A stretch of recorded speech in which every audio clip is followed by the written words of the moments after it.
the UAE, and we do that through a variety of ways. And one of the ways we do that is by bringing US experts to audiences here. Today's session, as you can see, is entitled Slow Start, Strong Finish, Racing for Gold, The Journey of a Paralympic Wheelchair Athlete with Kerri Morgan. Kerri is a world champion and gold medalist in the women's 100 T52. For those of you that don't know what that means, it's a racing category for wheelchair athletes with damage to the spinal cord and the higher parts of the back. She is currently an assistant professor of occupational therapy and neurology at the Washington University in St. Louis. Her research focuses on disability participation, physical activity, and assistive technology, as well as community-based and person-based interventions that improve the participation of people with lower limb mobility impairments. I'll also note that today's session also celebrates the 30th anniversary of the Americans with Disability Act, which is the civil rights legislation which increases access and opportunity for people with disabilities across community life, including employment. So for those attending tonight, please remember to type in your questions in the chat box, and we'll try to get to as many of them as possible after Kerri's presentation. So with that, I'll turn it over to Kerri.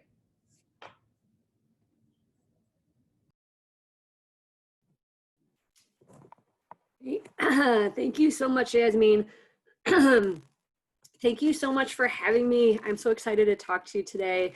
I'm going to talk to you a little bit about my journey of becoming a Paralympic athlete and some of the lessons that I've sort of learned along the way. My talk will be somewhere around 30 minutes or so, and then I'm happy to answer any questions at the end.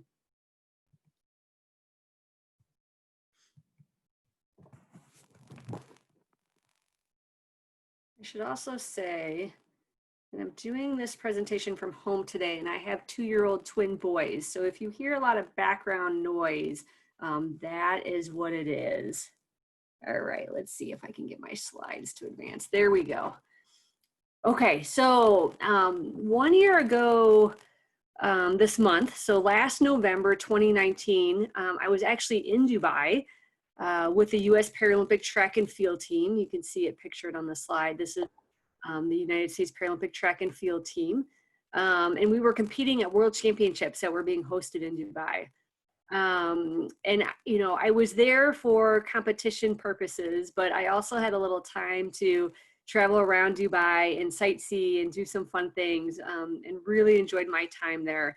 I wish that I could be doing this presentation in person. I would love a reason to go back to Dubai again. But unfortunately, I think we all know the state with things with COVID. So I'm doing this from Zoom, and this is where I am. I'm in St. Louis, Missouri, which is right in the middle of the United States. You can see on the picture with the red star. So it's Monday morning for me. So I think it's evening time for you guys, but my day is just getting started here. So I just wanted to start out and just make sure that everybody understood what the Paralympics are. And I know many of you probably do, but I've talked to a lot of different audiences, and what I've learned is that a lot of people don't truly know what the Paralympics are, what the Paralympic movement is.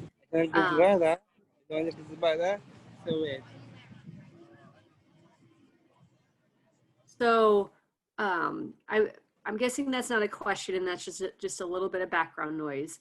I just wanted to make sure if there was a question, I answered it. Okay, so I think everybody knows what the Olympics are, right? So the Olympics happen every 4 years, and it's an opportunity for top level elite athletes, the best of the best, to compete at their sport. It's what they train for, it's their goal, it's their focus. So most audiences, when I talk, clearly know what the Olympics are. The Special Olympics are also something that many people know, and the Special Olympics are an organization that promotes sports for people with disabilities and provide people with disabilities an opportunity to participate. And then we have the Paralympics. And so the word para, P-A-R-A, in the front of Paralympics actually represents the word parallel. So the Paralympics run parallel to the Olympics. And it's an opportunity for people with disabilities who are the best of the best and top elite level athletes to be able to compete in their sports. And Yasmin alluded to this a little bit, but the way that the Paralympics make sure that you're competing against people that have similar abilities as you is that they classify or they group you so that you're competing against people that have the same level of disability or the same level of impairment. And I'll talk to you a little bit more about that as we go. So my journey that I'm going to talk to you about is a journey as a person with a disability that really wanted to be an elite level athlete and had quite a goal and journey of trying to get there. So let me tell you a little bit about me. So I've had a disability since the age of 1. I contracted a virus. It's a pretty uncommon virus called transverse spinal myelitis. It's a mouthful, it's a long word. It basically means that I got inflammation in my spinal cord, and it caused a lot of weakness and impairment and loss of movement from my chest down. So I can move my legs a little bit, but not a lot. I have really weak core or trunk or stomach muscles.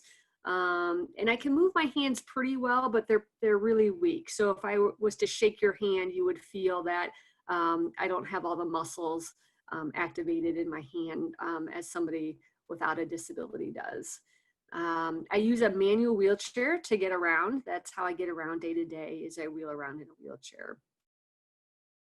So let me tell you a little bit about growing up in my family. So I grew up with a really supportive and active family. We loved sports. I have an older brother that's 4 years older than me.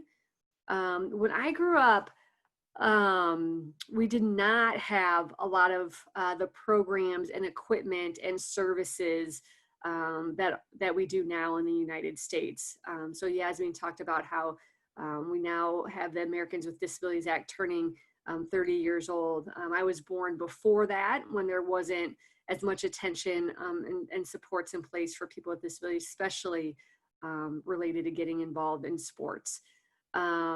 So, you know, my goal growing up was I just wanted to be included like the other kids. I wanted the same opportunities. I wanted to, you know, play sports like the other kids. And really my older brother, who was the first one that, you know, said, you know, I want you to play the sports like everybody else. So he would adapt the sports for me so that when I was a kid, I could participate. So in the United States, a big sport for us is American football.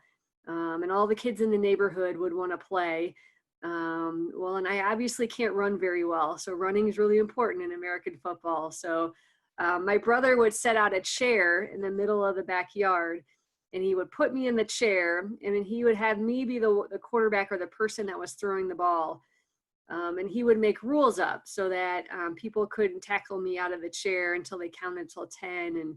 And so it was good. I got to be involved with the other kids, and my brother made sure that I was participating. But that wasn't gonna work for me my whole life. We couldn't go around just sort of adapting and making up our own rules. So as I got a little bit older, I really wanted, it was important for me. I wanted to be active. I wanted to get involved in things. And so my parents got me involved in swimming, which worked out really well because I got a lot of physical activity and exercise. But it was something that I, you know, growing up, I only knew kids that didn't have disabilities. I wasn't around kids with disabilities. And so, you know, when I'm swimming against people without disabilities, it just wasn't a fair competition because they're kicking their feet in the water and I was unable to do that. And so, I swam on the high school swim team, but I was always in last. And again, it was great to meet people and to socially engage and to get exercise, but it wasn't meeting my goals for what I wanted to be, which was to compete, and I wanted to be part of a team, and I wanted to be really good at something. And it was really frustrating when I was growing up. And so really, to me, being an elite athlete or competing in sports when I was growing up really felt something that as a child with a disability was something that was pretty unattainable. And, you know, it took a friend of mine in my mid-20s coming up to me and saying, hey, you know, we have this wheelchair rugby team here in St. Louis and we need more players. You should come out and play. So this was my first real experience with wheelchair sports and using adaptive equipment to compete in sports. And I'll tell you a little bit about wheelchair rugby in a minute, but this opportunity really opened doors for me. So I started to play this sport. I went out and really liked it. And I just started to do it because I was meeting people, I was meeting friends, and I was being physically active. And so that was kind of how it started. But the more and more I got around the sport, the more and more I realized that there's people in this sport that are going to the very top level, to the Paralympic Games, and that are elite athletes. They're training for it, and that this is a really competitive thing. And I decided I wanted to be a part of that. I wanted to be able to try and do that. I wanted to try to push myself and work out at those levels and see if, you know, maybe I could achieve the same things. So let me tell you, the sport it is a made-up sport for people in wheelchairs. So, you know, it has the word rugby in it, but unlike probably the rugby that everybody knows, which is played on a big open field, wheelchair rugby is actually played indoors on a basketball court. To be eligible for wheelchair rugby, you actually have to have weakness or an impairment in at least 3 out of 4 of your limbs. And so I qualified because I have weakness in my legs and both my hands. So I have weakness in 4 of my limbs. It's played with something that looks like a volleyball, but it's volleyballs are pretty slick. Our rugby balls are really tacky. So if you touch them, they get a little bit of a tacky to it. So it's a little bit easier to catch. The game is 4 on 4, so 4 people. You're in these really specialized wheelchairs. I'm going to show you a video in a minute of me playing. But the game is, it's wheelchair contact. So the wheelchairs can bump into each other, but it's not person contact. So if you were going for the ball and accidentally hit the other player, you would get a penalty and you'd be put in the penalty box. So let me show you a little bit what it looks like. So this is how a game starts. So I said it's 4 on 4. You get a jump ball in the middle. That guy who just got the ball, number 9, he's on my team, and he's about to throw it to me. And my job in this role right here is to hang onto the ball until our ball handler or our big guy right there, number 9, can get the ball. And then he's going to take it on his lap and score it between the goals, the cones, and that's a goal. So that's 1 point. The other team now gets a chance. We're on defense, and we're going to try to stop them. And we didn't do a very good job. Our defense was pretty weak, and they threw over the top of it. So just like any other sport, we set up in defense and offensive positions. So there's a lot of actual strategy to this game. And again, you know, as a kid with a disability, all I wanted to do was be a part of a team. And this was really, you know, my opportunity to play a sport at a top level as part of a team. So you'll see us we're setting up our offensive play here. And we're pretty lucky in our team. We have 2 big guys. So the ball will first go to them. He scores. And now we're going to get on our defense again. And I'll just show it a minute longer because I actually make a good defensive play here where I stop this guy from going any further. Then he has to pass out of it. So I think you can see there's a lot of back and forth when you're finished with the game. You know, you're probably there, the score is probably something like 40 something to 50 something, or so it's a pretty fast pace. It's 4 quarters long. You have a halftime break in the middle to sort of reset, and then you play another 2 periods after halftime. I think the other thing, hopefully you can see from the video, is everybody's kind of got their own specialized wheelchair. The wheelchairs are really important. They're customized to the person's ability, what muscle function they have, and how they can push their chair.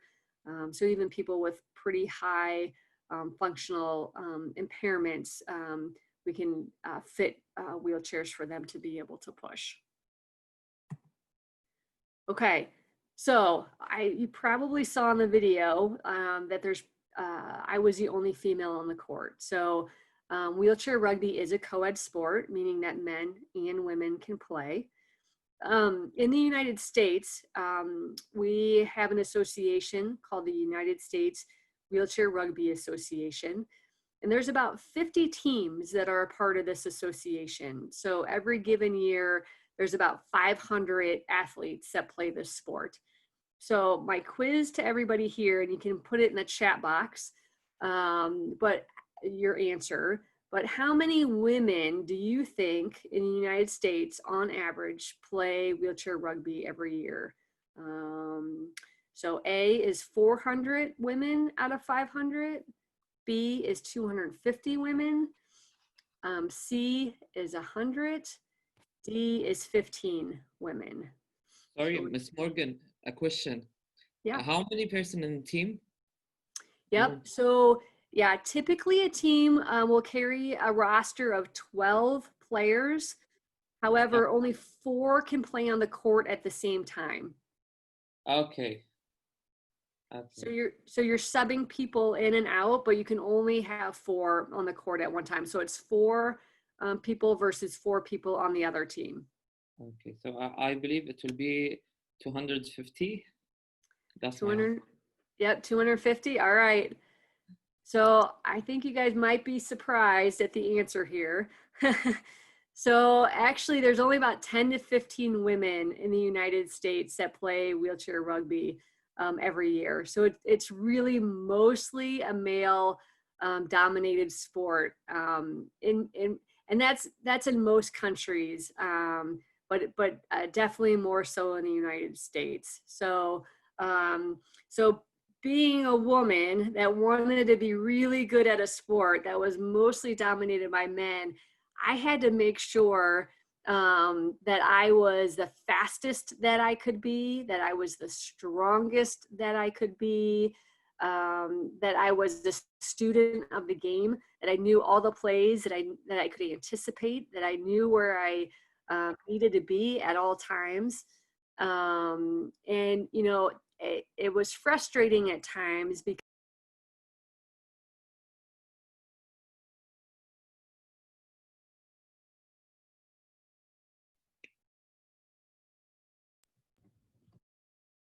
Can you guys still hear me? I see that I got muted for a second. Yeah, we can hear. Okay, sorry about that. So I was just talking about, you know, being a female that wanted to excel at a sport that was co-ed, but that was mostly played by men, was challenging. A lot of times I don't think I was taken seriously. I would show up to games and then people would ask me, well, where are the women playing today? And I'm playing with everybody else because it is co-ed. So I had quite a journey trying to really be the best that I could be and make sure that I had the resources to do that. So I had a coach that trained me in and out of the gym. We did a lot of strength training things. The rugby wheelchairs are pretty heavy. They weigh about 30 pounds. My everyday chair weighs about 15. So it's about double the weight. And so I had to make sure that my shoulders were healthy, that I kept them strong. And, you know, something that you're going to see that became really important was people would tell me, you know, if you want to get faster for rugby in the off season, you really need to push a racing chair and work on your speed and just get faster. So that picture on the right is me in a very different looking chair. That's a wheelchair, racing wheelchair that has 3 wheels and is really long. So I use that chair for a lot of my cross training and just trying to get faster. So, really my goal when I was playing wheelchair rugby became that I wanted to be the first female ever to make a United States team. And my goal was the 2008 Paralympic Games in Beijing. And I did everything that I could to be able to make that the goal. And so I was well on my way. In 2007, I was the first female to make the development team. And the development team is a team right below. They kind of have two stages of a U.S. team. They have the main team, and then they kind of have sort of this development team that's right under. So it's people that they're trying to develop to make the Paralympic team. So I made the development team, learned a lot, played a lot. And then 2008, I tried out for the Paralympic Beijing team. And unfortunately did not make the team. I did end up getting cut, but as you'll see, there'll be more to that story in a minute. But came back in 2009. Every year when you're trying out for a team in the United States, you have to retry out for it every year. And in 2009, I did make the U.S. Paralympic national team. We traveled to Argentina. We won a gold medal at the American Zonal Championships. And I was the first female ever to make a national team. However, in 2010, I tried out again and I got cut again. So being an elite level athlete, there's lots of ups and downs, right? After 2010, I spoke to the coaches and they were candid with me and told me that I was a good player. You have to do a lot of testing. I tested really well, physically and mentally. But that the reason that they cut me in the last round was because of my size, that I was small. And on the international level, size, they were just looking for people that were a little bit bigger in size. So that was pretty hard to hear, because I can do a lot of things about a lot of things, but I can't control how big I am. I mean, I'm just little, and that sometimes has its perks, but not always. And so I had to really sort of refocus and figure out, what did I want to do? Did I still want to compete, and what was that going to look like, and how do I approach doing that? And so this is just kind of my little tidbits of just sort of lessons that I personally learned along the way. But in this instance, I had one door that closed on me, right? I really had this vision of playing rugby on the Paralympic level, and that just wasn't going to happen the way that I thought it was going to. But sometimes when one door closes, when you're not looking, another one often opens, and that's definitely sort of what happened to me. So I told you guys that when I was training for rugby, I just happened to be doing wheelchair racing in the off season, and it just so turned out that I actually ended up being pretty good at wheelchair racing as well.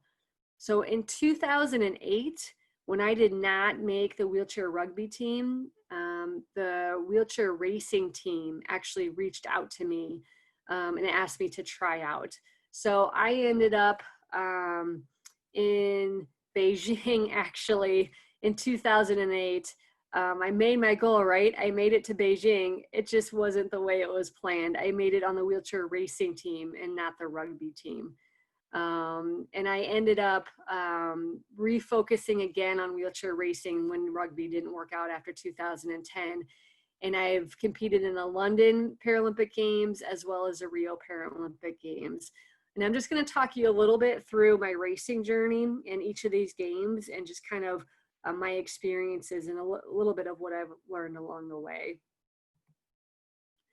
So in 2008, I had, prior to showing up in Beijing, I had pushed a racing chair a lot, but I had maybe competed in 5 to 6 wheelchair track events, where if there was 50 people in the stands watching me, that was a pretty big deal and pretty exciting to me.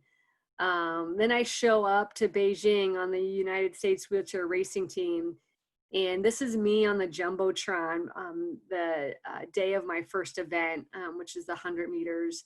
And there was 94,000 people in the stands that day. So talk about a little bit different than what I was used to. You know, and I was honestly pretty just happy to be there, because this isn't something that I had planned for. You know, again, I kind of had a different vision that I was going to be there for rugby, not racing. And so, you know, I ended up doing okay. I ended up going to the final round in both my events, and ending up in 5th place in both the 100 meter and the 200 meter. I think it was frustrating to me because I think I knew that with enough time that I could be better than 5th place.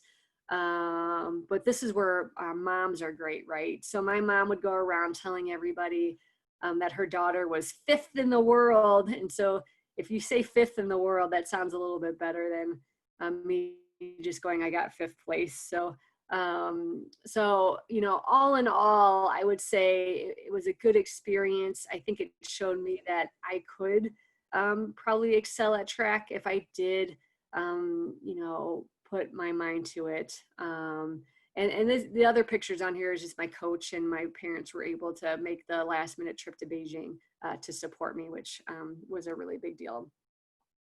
So, you know, I think the take home lesson out of Beijing for me is that I kind of knew this, but it was really highlighted, is that, you know, being an elite athlete is just not about being physically strong. It's about being mentally strong.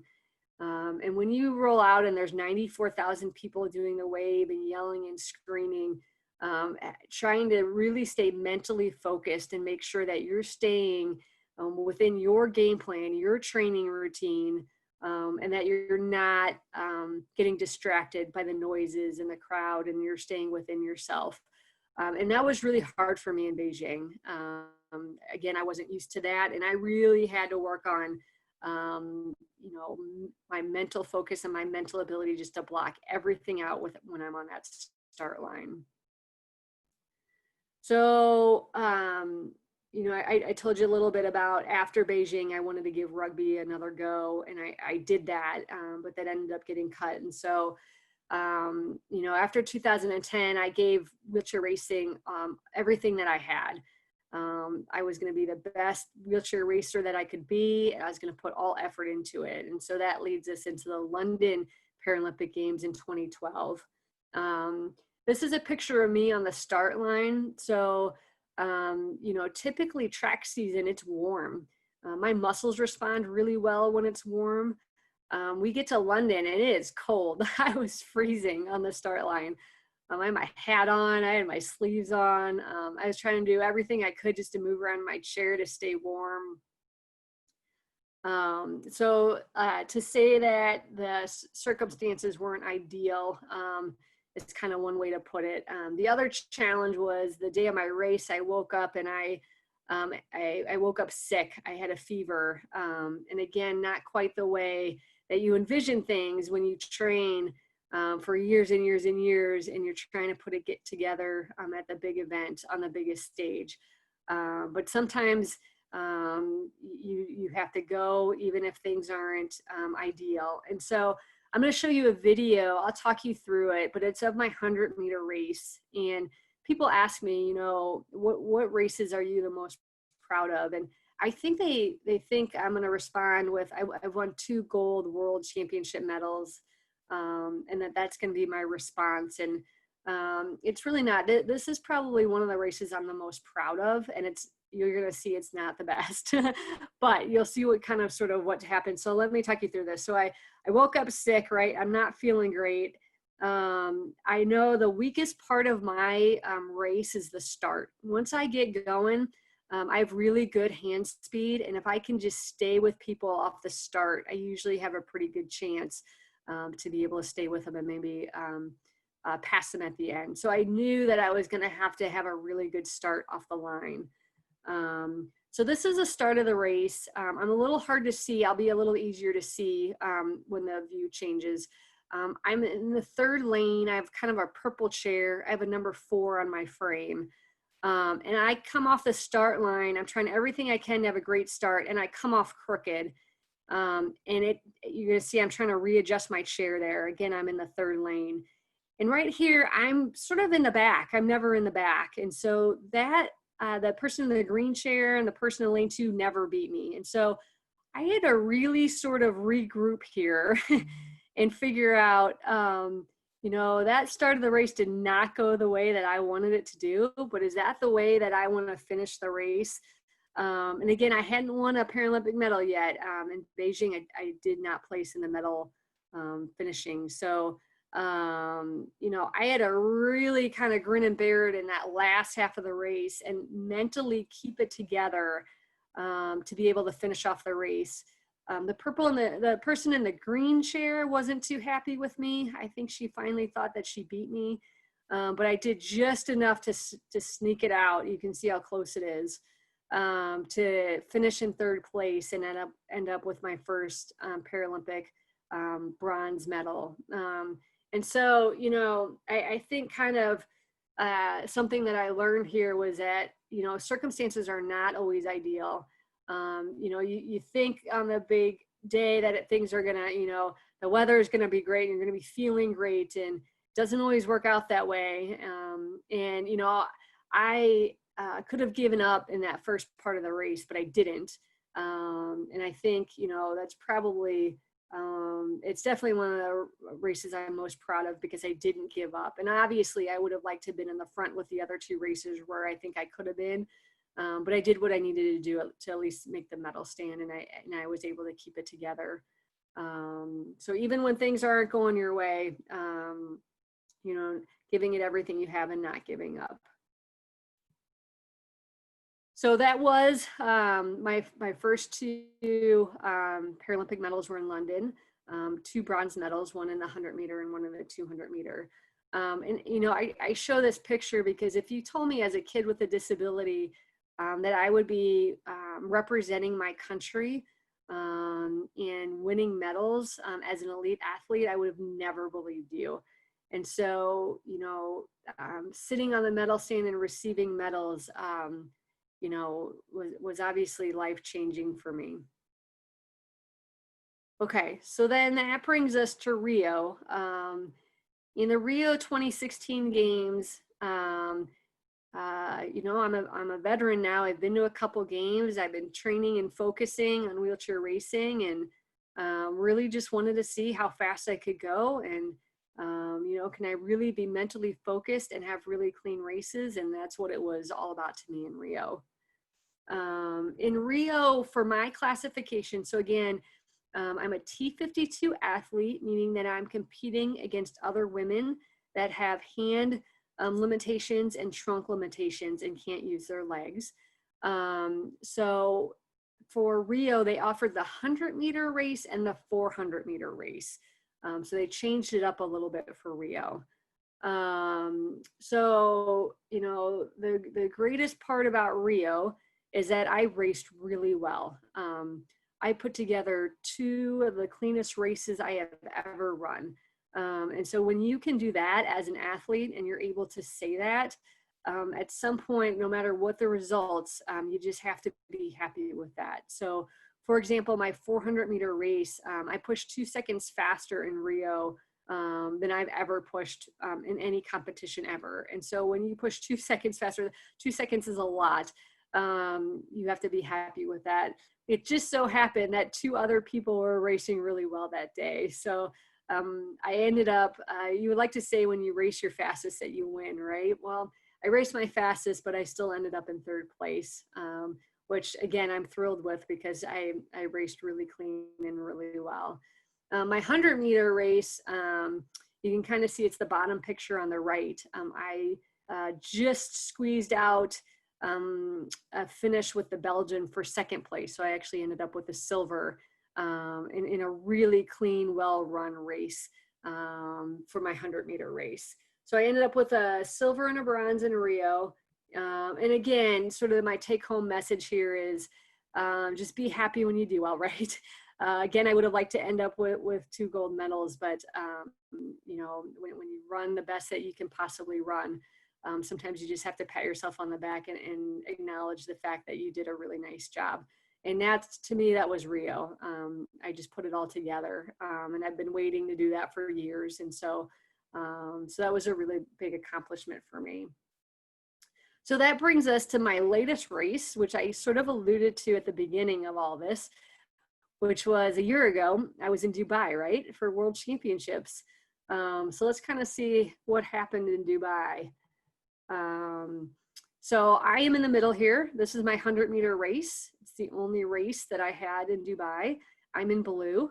And again, the start to my race is not always the best, right? At least it was clean and not like London. But if I can at least just stay in there, once I get going, my top end speed's really, really good. So I would have liked the start to be a little bit better, but my finish was really great. So I ended up with the gold medal at Dubai. That might be another reason I have really fond memories of Dubai. That has been my last race, right? COVID has kind of stopped a lot of competition and things. I'm happy to say that I am the world champion right now of the 100 meters for T52, and did end with a gold. All right, so, wheelchair racing in sports, it has done a lot for me in my life. I've won medals, I've traveled around the world, I've met some really important people. This is me shaking Barack Obama's hand, the President of the United States, several years ago. I've been to the White House.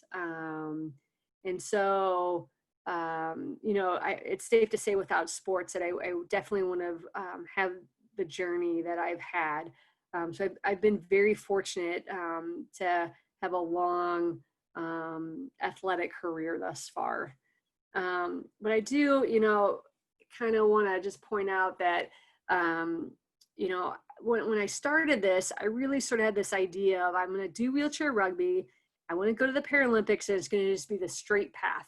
And this is going to be how it goes. And I think you saw that that's not how it goes. There's a lot of ups and downs along the way. And then my path was a little bit more a maze, like you see on the right. I think the reason why I've been able to go so long is because training's really hard, but I enjoy it. I like setting goals. I like the journey. And I think you have to like the journey. When I was doing all this, I was also working full time. So I would get up at 4:30 in the morning to get a workout in, and then work. And then at the end of the day, have another workout.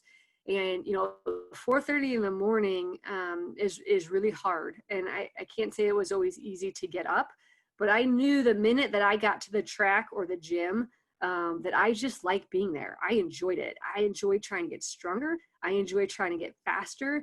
I enjoyed the people that I was training around. And so I think, finding joy in the journey is just as important to finding joy at the end of the journey, right? And so, for those of you that are, early on in your journey and trying to meet your goals, find something that you're passionate about, that you really love doing, because when it gets really hard, it's going to be important that you really enjoy it. And then, I just kind of wanted to wrap up with that.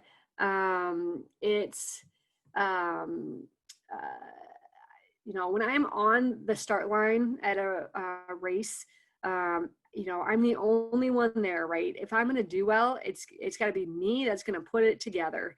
But along the way, there was so much support that there's no way that I could be accomplishing the things that I accomplished without the people around me. And these are pictures from London. I put these up here because London was pretty great in that it was a little bit easier to get to. And so from the United States, so I had a lot of people that actually traveled to London to watch me. If you can see, I even had my own shirts. People made Kerri Morgan USA shirts, which were pretty cool. So I think it's big things like people being there to support you at the big event, but it's little things like, my mom, whenever she calls me or sends me a text or writes me a letter, she always signs it Proud Mom. So she'll call me and, hey, Kerri, call me back. It's your proud mom. It's just little things like that, and I know it's my mom, like she doesn't need to say that, but she says that just as a reminder that she's proud that I'm setting goals and I'm doing what I need to do to reach them. So it's little things like that, that your support system is so important. So this is my last slide, and it's kind of what's next, right? What's the next chapter? And I really don't know. I really thought after Dubai, my next chapter was going to be Tokyo, which is it was supposed to be the 2020 Paralympic Games. And they were postponed, just like the Olympic Games, to 2021. But right before COVID happened, the International Paralympic Track Committee revised the track schedule and actually ended up cutting out my 100-meter event that was slated for Tokyo. So I actually don't have an event in Tokyo. So even if I wanted to compete, which was sort of my goal, is the one thing I haven't accomplished is a gold medal at a Paralympic Games. And I kind of really wanted to go out on that note. And felt like I could do that. But unfortunately, sometimes things just are out of your control and go ways that you don't want them to go. And so I won't have an opportunity to compete in Tokyo. And so I sort of need to make a decision if I want to just keep competing just to stay healthy, and knowing that it's not going to be on an elite level, or whether I want to change sports. I potentially have an opportunity to change to hand cycling, but boy, that's a lot of work. And I'm not sure, and I'm a little later in my athletic career. So I guess right here, I would just say, stay tuned. We'll see what happens next. Still kind of undetermined. But I hope you learned a little bit about me and sort of possibilities that are out there.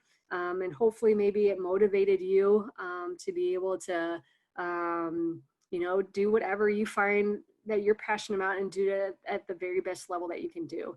And I'm happy at this point to take any questions. Thanks, Kerri. Again, I want to remind folks, if you have questions, feel free to either type it in the chat box or open your mic and ask your questions. I did want to get us started off with one question, just to talk about, it seems like you had a very supportive community around you growing up and even now throughout your career. And so, my question is, can you talk more about growing up with a disability and what that was like? And because you talked about it was before, say, the ADA was established and things like that. And not everyone, say, is as fortunate to always have a supportive community or supportive environment. So I'd love to hear a little bit more about that.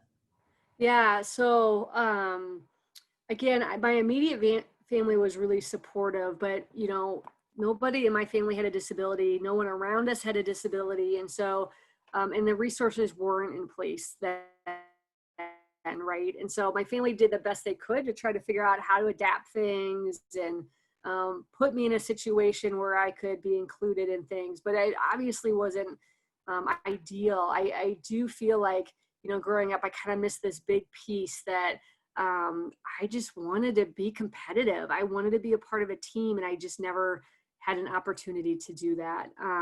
Now, I finally found it later, and I'm really fortunate that I did. But I don't think it needs to be that hard for people. So really, my work and my research, what I'm trying to do and I'm passionate about is how do we do better and support people with disabilities better so it doesn't have to be that hard. And again, I was really fortunate in that I had people around me that wanted me to succeed, that wanted to get the resources. They just weren't there. But now we have the resources in the United States in a lot of areas. I think we still need to continue to further develop them. But, how do we get more people access so that they can have those same experiences that I've had, but maybe a little bit earlier in their life. I think it's so important growing up with a disability that, you're able to move what you can move, and you can be physically active in the way that you want to be. And so again, things have come a long way, especially in the United States with access, but there's still a lot of barriers out there, whether it's finances, whether it's educating people so that they know what's possible. I think there's still often the stigma that you have a disability so you can't do things, and it's not that. It's you're just probably going to do it a little differently, but there's a lot of ways to accommodate and do things. Great, thank you. Any other questions out there before? I have a whole list, so if others have questions, feel free to jump in. Hello, Ms. Morgan, that's Faisal Al-Rashidi. I'm a Zayed University student at Abu Dhabi. I want to ask you, when you came to Dubai, did you saw like female women with disabilities doing sports? And what do you think, like here in the UAE, how do you think people are treating people with disability? We call them people with determination. Yeah. So I want to know what was your experience here in Dubai, and what do you think about it? Do you see like in the future it might be more people are involved in people with determination sports? So yeah. Yeah, so great question. So, anytime that we're traveling as part of a United States team, there's always discussion about when we go someplace sort of cultures and how people with disabilities or people of determination are perceived. We've gone to some places where it's been pretty negative. So going into Dubai, sort of the message to us was that that Dubai wanted us there, that they wanted to learn about how to support their people with disabilities or people of determination and get them resources. And that's exactly what my experience was, is that when we were there, we were really well received. I had a very positive experience, even when I was just out and about in the city, of people talking to me, wanting me to know why I was there, wanting to know what I was doing. People came out to watch our events. People, were asking questions about how to better support people in their community with disabilities. So, and again, I was only there for a week or so. So I have a very limited perception, but my experience was very positive. And my impressions were that, it appears that there's a lot of effort being put in place to try to reach people with disabilities. And, I think our group loved that we were told that in the United States, we use the term people with disabilities, but that in Dubai, that there was, really an effort put in place to not use the word disability and to use the word people of determination. And we actually really enjoyed that and thought that was a really great, interesting way to sort of try to put a positive perception that disability didn't have to be negative. And so again, I have a very limited experience, but my impression is that that there are resources that Dubai is trying to learn more, and trying to put people with determination in a position where they can access resources. Okay, one more question, and sorry for that. I want to know that wheelchair racing, it's not involved in the Special Olympics, right? Wheelchair racing is not involved in the Olympics. Is that what you said? There's something called Special Olympics that we had in Abu Dhabi, I believe 2 years ago or 1 year ago. Yeah, so it's not involved in that, right? No, so you're right. To the best that I know, in the Special Olympics, I believe that there's only running and not actually racing wheelchairs. I think there might be something where you can compete in your regular wheelchair, but yeah, the wheelchair racing is part of the Paralympics and not the Special Olympics. One last question. I want to know, like during COVID-19, how's the life right now? Are you training, or did you stop? Are you still like preparing for the next year? Yeah, so I want to know about it. Yeah, so COVID-19 is really rough here right now. You know, in our springtime, which was March, April, May, things really shut down in the United States. So they asked you to stay at home and shelter in place. Things started open up again in June, July, August, September, and now we're dealing with sort of a spike in COVID, and things are starting to shut down again. So it's been really difficult for training, especially as a person with a disability, where I rely on help from others and I rely on accessing equipment that's not in my home.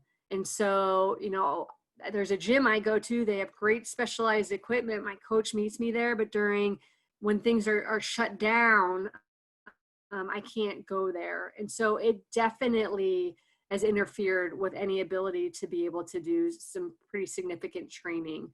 I'm pretty fortunate in that I do have enough things in my home where I can at least modify some things and at least keep moving, but really to train at top levels, it's difficult during COVID. But, you know, I think COVID's sort of made everybody shift, right? And the priorities just become stay healthy and do what we need to do so that we're not spreading this into our community. But as an athlete and as an athlete with disability, COVID has made it challenging. Okay. Good luck, and very proud of you. It's very amazing stories that you told us, and I hope you could compete in the next champion with the gold medal. Thank you so much. Thanks for your questions. Good questions. You're most welcome. Any other questions out there?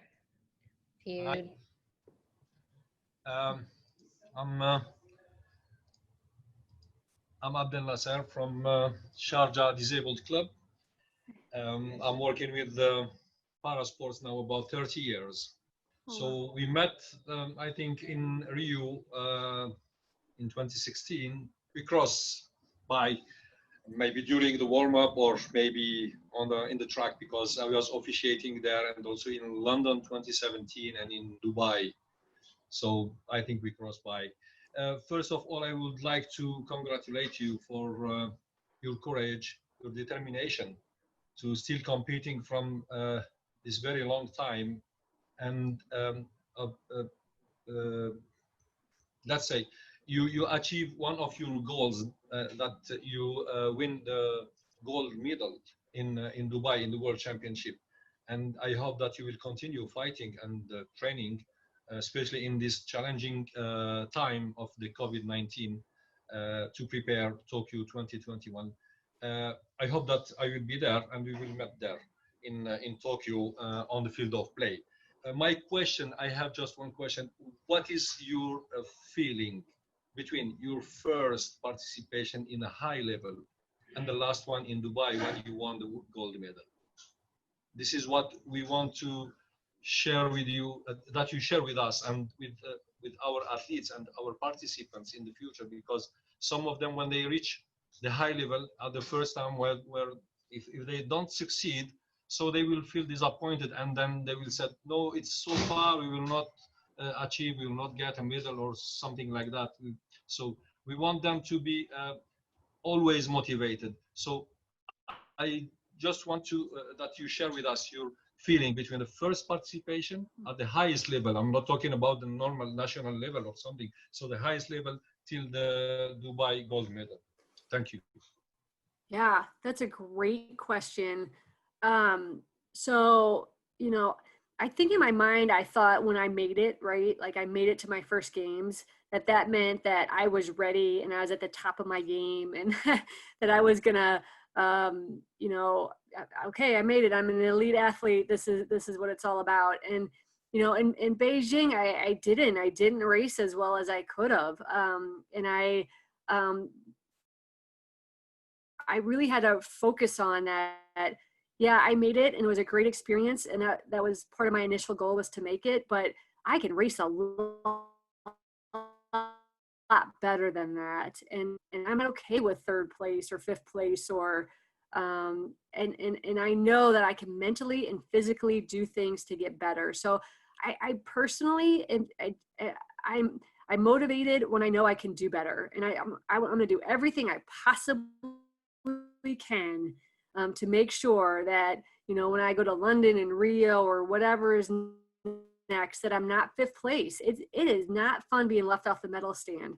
And so it just motivated me to want to do better. And I knew I could do better. And so it's very different. So, you know, in Dubai, you know, they were talking about the Japanese woman that came out in the lead, that she was the front runner in the race. And I knew she wasn't. I knew I was, but, you know, that's fine. Let them talk about that. And, you know, when you can go in with a confidence level like that, and know that, you know, no, I can win this. This is me, and I'm mentally strong enough to do it. And I've been around, and I can do it. It's a very different thing. And to work that many years to be able to do it, and then you finally do it. It's a pretty amazing feeling. But yeah, I definitely, when I was in Beijing, I was very green. I didn't, you know, I was a good athlete, but I didn't put it all together. And so you know, I think part of what you're getting at is just this motivation piece, and how to not get discouraged, but to find things that keep you better. Cause I could have, after Beijing, say, oh, well, I got fifth place and maybe it's just not worth it. And I could have maybe taken a pretty different path there, but I chose rather to have it motivate me than to deflate me. And so I think a lot of times it's just how you look at things. Thank you, Kerri. This is what I call the ability to do the things differently, not disability. That's good. Right? Yeah. Yeah. This is what I call it. This is the right term, I think, in my opinion. This is the ability to do the things differently, not disability. Thank you. Good luck for Tokyo. Thank you. Hope we will see you there. Sounds good. Thank you. Any other questions? I think we have time actually for one more question. No? Or I can ask the last question if we don't have any other questions. So, Kerri, obviously sports changed your life. So it's funny, like, have you ever imagined what your life would be like without sports, without having that, you know, thing that you were so passionate about, that you continue to be passionate about to this day? I mean, I don't actually know how long you've been in training. I mean, you've been training so long, and it seems like nothing's going to stop you. You're going to keep training. Yeah. So, you know, it was interesting. After Rio, I was really burnt out. I put everything I possibly could in training for Rio, and I, you know, didn't really have much of a life. I worked and I trained, and I worked and I trained. And after Rio, I was like, I don't know if I can do this anymore. And so I took a year off and didn't do it, and just rested my body. And the thing is, though, that I missed it. There was a void, and I couldn't. I tried to fill it with other things, and it didn't work. And so, you know, I think what I've learned about myself is that in some capacity, I need to be doing some level of sport. And maybe it doesn't always need to be on the high elite level. But that balance for me, and I don't have it in there, I'm just not right. And you know, it took me a long lifetime to sort of figure that out. But I thrive off of, you know, having an ability to challenge myself physically and mentally. And I guess if I didn't find sport, I probably would do it elsewhere. I mean, I'm very similar in my work. I don't like things not to go well at work. I want to be very successful. So I guess I would have figured out different ways to do it. But that ability to be able to have that balance and work and be physically active, and it's just really, really, really important at who I am and how I go through my day. And so, yeah, that year after Rio, I just wasn't right. So I got back in my chair again, and I wasn't sure I was gonna compete, but I just got back in my race chair, and I just felt better. You know, I think people just have to find what those things are to them. I mean, to me, it's getting in my racing chair and it's moving, and for other people, maybe it's not that. Maybe it's something else. But what are those key aspects that sort of keep you moving and motivated as a person? And definitely for me, that's a huge piece. Yeah, it seems like sport really influenced sort of the rest of your life in terms of motivation and competitiveness and wanting to achieve and staying motivated. It definitely, all aspects of my life have been impacted for sure. Yeah. Well, great. Thank you so much, Kerri, for joining us tonight. Thank you for everyone who's joined as well. The session will be recorded and available at a later time. If you'd like to share with some of your athletes, please make sure you get in touch with us, and we will share that with you. Thank you, everyone, and good night.